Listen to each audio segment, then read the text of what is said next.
Good morning. Good morning, good morning, good morning.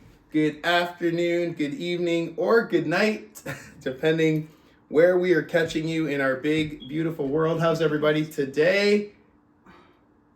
Good. Are we ready? It's a new part.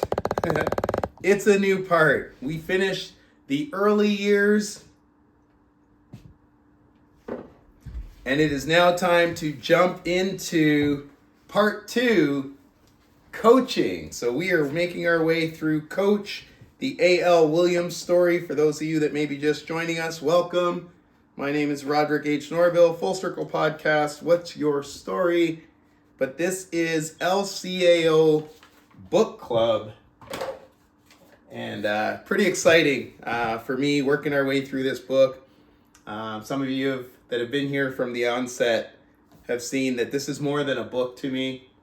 This is a story, but I think you're going to see as we start moving into the coaching here, it's all of our stories. How many of you, show of hands, just kind of give me a thumbs up or a wave, have felt taken advantage of? Okay, yeah, felt like justice wasn't served, like you just, something wasn't fair, wasn't right. You know, and being in a spiritual entrepreneur realm, we're to trust and allow and surrender and submit and obey. And how many of you know our natural slant is not to do any of those things? How many of you know there's other ways you would handle settling scores or making things right the way you feel you'd like to? Yes or yes? Yeah. So what we're about to learn is when things happen, we can get bitter or we can get better. Like, what are we going to make it mean? What happened to us? What happened to you? This is why when we do our VIP spotlight interviews, we ask them to share from the scar and not the wound. Yeah? Like, what did you learn from the experience? How can you impact others that might be going through the same thing? So let's jump into it. Part 2, coaching. And let's see. We got... All right. This one should be a quick one. Part 2, coaching.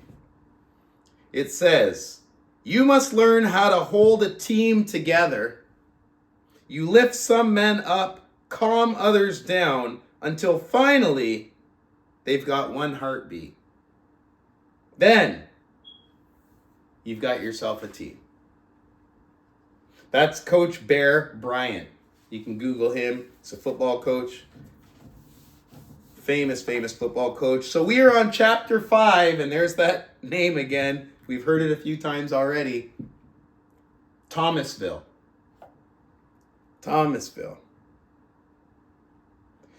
Mother always told me, Art, you were born an old man. With my father's untimely passing, that statement never seemed truer. It brought a new level of seriousness to my life. I looked at my mother and saw how scared she was. Daddy had left her with no will, not much savings, and too little life insurance. She had no formal education. She had never worked outside the home. For my father's 17 years of hard work at the pickle company, country, and so on, she had no formal education. She had never worked outside the home. For my father's 17 years of hard work at the pickle company, dozens of original recipes, product line development, #1 pickle company in the country, and so on, Julian Roddenberry awarded my mother 1 year's salary, about $10,000. How would that keep the family running from day to day for very long? As a family, we had always been extraordinarily close, so seeing Mother in this situation troubled me a lot. With my jobs and college scholarship, I didn't depend on my parents to pay my bills and never worried whether they could pay theirs. Suddenly, I felt responsible for Mother and my younger brothers, both of whom were still in school. Bill, a junior in high school, and Don, a sixth grader. In a sense, I became head of two families the day my father died, my own and my mother's. A new leadership position, and it changed me. Moving on. For starters, college took on a whole new meaning. Until now, content to just get by, I'd been an average C student. Not anymore. People depended on me. School had a purpose. Instead of B's and C's, I started making A's. I took more classes each semester and pushed through a year and a half of school in 1 year. The transfer from PC to MSU extended my football scholarship from 2 to 3 years, but I couldn't justify staying in college another year just to play football. My football career would end here with no professional contracts in my future. The time had come to get my degree and start earning a living. When Angela and I finished Mississippi State in spring 1964, we didn't even stay for the graduation ceremonies. Somehow, putting on a cap and gown and walking down the aisle seemed like a waste of time. Instead, we packed up a U-Haul and our children, our daughter April, came 3 weeks before graduation and headed back to Cairo. I worked at the recreation department that summer, and we lived at home with both my mother and Angela's parents.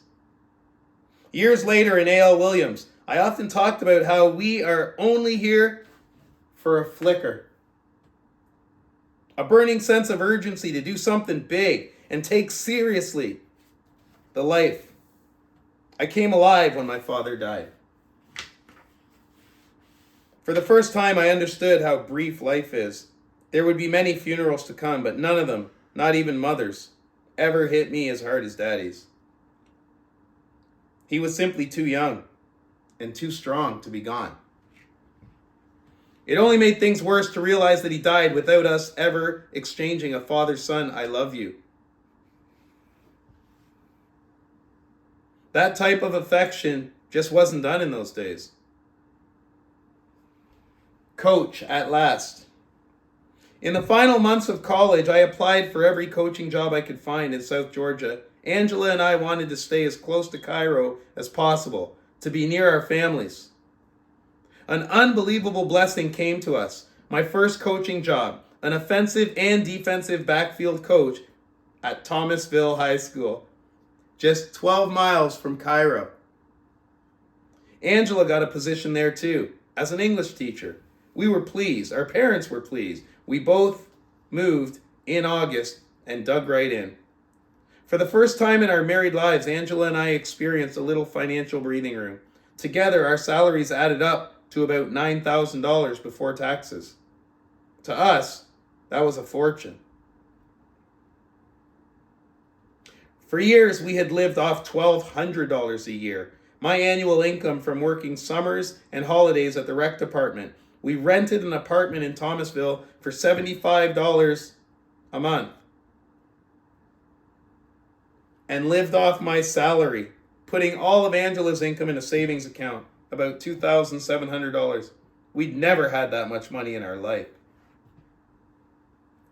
We spent 2 very enjoyable years in Thomasville, just 12 miles from home. We saw our families anytime we wanted. Mother, Bill, and Don visited often. We had 2 great kids, lots of friends, money in the bank, and I was doing what I dreamed of all my life, coaching football. Bulldog fever. As fanatical as Cairo was about football, Thomasville took it a notch higher. I couldn't help but remember all those hard-fought football games against them in high school, especially that extra bitter loss my junior year. But I worked as a Thomasville coach now. Friday nights were electric, and just like in Cairo, every person in Thomasville came to the games. The townspeople raved about their Bulldogs, and I enjoyed the team spirit, even when we played Cairo. In fact, Cairo beat Thomasville my first year, thanks in large part to Bill Stansfill, who went on to play for the University of Georgia and win the Outland Trophy as the nation's #1 college defensive lineman.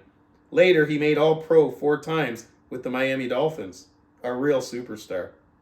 Thomasville's head coach, Joe Sumrall, proved to be an excellent coach and teacher. My strength was offense, and Coach Sumrall gave me a lot of freedom and responsibility, letting me call the plays my second year.